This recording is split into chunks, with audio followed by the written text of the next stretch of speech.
Miami, 2026. One team crosses the line first. The other never had a chance. But here's what nobody's talking about. The winner might not keep the trophy, and the loser was already condemned before the lights even went out. How does a team win a Grand Prix under investigation, while their biggest rival loses it in the first 30 seconds? And more importantly, which story is more dangerous for the championship? Start with Mercedes. No major upgrades. One of the smallest development packages on the entire grid this weekend. Ferrari arrived with one of their biggest update packages of the season. McLaren showed clear performance gains. Red Bull brought new components trying to close the gap. Mercedes brought almost nothing. And yet, they won. Clean, controlled, dominant. Antonelli crosses the line first, extends his championship lead. And inside the paddock, the questions begin immediately. Not loud questions, not public ones, but real ones. Because in Formula One, performance always has a source, always has an explanation, always leaves a trace in the data that rivals can study, break down, and understand. Here, the explanation wasn't obvious. But that was just the start, because then came the undercut. Lap 27. Mercedes calls Antonelli in. New tires, clean air, and one out lap so perfectly executed that Norris, reacting immediately, couldn't recover the position. That's not just strategy working. That's strategy working at a level that defies what others were seeing from their own cars. And this is where the story gets serious. The FIA noticed. Rival teams noticed. And now an investigation is open into something no one saw during the race itself. Not a collision, not a mistake. Something hidden, something technical, something that might have given Mercedes an edge that isn't in the rulebook. Now look at Ferrari. Same race, completely different nightmare. Lewis Hamilton's SF26 was already compromised before the end of lap 1. Not from a dramatic crash. Not from a visible explosion of carbon fiber and chaos. From contact so subtle that most viewers didn't even register it as serious. But Ferrari's engineers registered it immediately. Radio communication. Cold. Direct. Definitive. Competitive. My mistake. The damage that I got after that, then I had nothing. Sur la voiture, presque une demi-seconde au tour. Wrong position for that. The last lap mistake is obviously all on me. Heading to turn 11. Oh, Charles Leclerc spins! Ended in the wall and Made to sweat for it. Damage confirmed on the floor and the side pod. Two of the most critical aerodynamic components on the entire car. And the answer from the pit wall? There is nothing to do. That phrase sounds simple. But in modern Formula One, it carries the full weight of technical reality. You cannot replace the floor during a race. You cannot mechanically fix a structural aerodynamic problem from the cockpit. You cannot strategy your way out of a car that has lost its aerodynamic identity. Ferrari knew from lap 1. Hamilton had to drive the entire race knowing it too. But here's the twist that changes everything.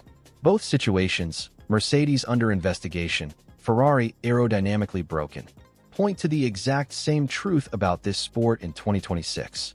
Performance is fragile, and the margin between winning and collapsing is almost invisible. Let's go deeper, because this is where Miami stops being just a race result. Ferrari's engineers confirmed after the race that Hamilton's SF26 was losing between 10 and 15 points of aerodynamic downforce throughout the entire Grand Prix.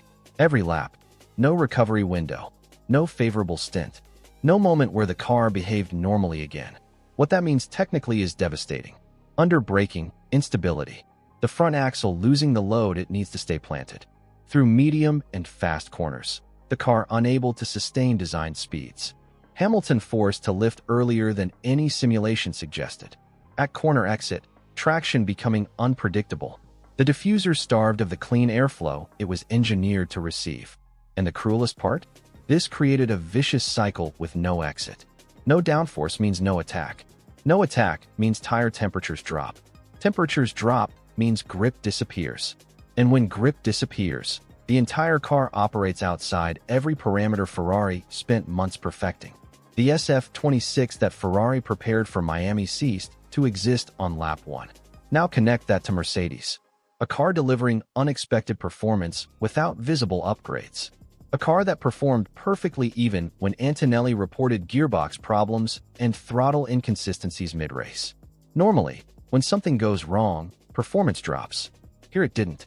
That combination, Consistent performance under imperfect conditions is exactly the pattern the FIA investigates.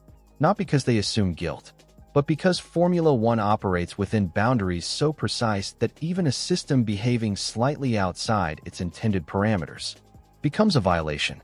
2 millimeters, a fraction of a line. Miami already proved what tiny margins mean. For Ferrari, the consequences are already written. Hamilton didn't just lose positions. He lost data. Every lap driven on a compromised car creates corrupted correlation. Every setup decision made during that race is now irrelevant to understanding the SF26's true potential. The damage doesn't end at the checkered flag. It follows the team into the next race weekend. For Mercedes, the consequences are still forming. And that's what makes their situation more dangerous. Because even if the FIA investigation finds nothing, even if every system on that car is perfectly legal, the process itself creates pressure. More inspections, more restrictions between sessions, less freedom to push boundaries. More time spent proving performance is clean rather than building more of it. And while Mercedes proves their innocence, McLaren pushes harder. Ferrari recovers. Red Bull searches for answers. The championship gap that looked comfortable suddenly has teeth. This wasn't just a race weekend. It was a warning delivered in two completely different languages. Ferrari's warning was immediate and visible.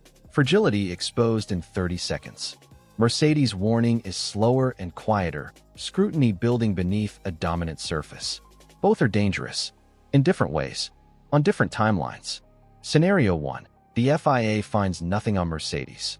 The investigation closes. Antonelli's lead becomes untouchable, and every rival team receives the most demoralizing message in motorsport.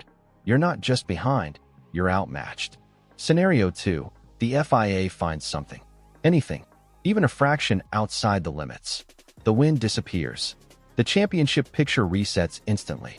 And the team that looked like a dynasty reveals itself as something far more fragile. Scenario 3. Ferrari fixes the floor. Mercedes faces the investigation alone. Hamilton starts winning again. And what looked like a one-team season becomes the most unpredictable championship in years, because dominance built on the edge never lasts forever. Is Mercedes faster, or just operating closer to a line that no one else found? Can Ferrari rebuild Hamilton's confidence in a car that betrayed him before lap 2? And the question that matters most right now, if the FIA finds that hidden advantage, does this championship have a real leader at all? One thing is certain, Miami didn't just give us a winner and a loser. It gave us two stories that haven't finished yet. And in Formula One, the stories that start in silence always end the loudest.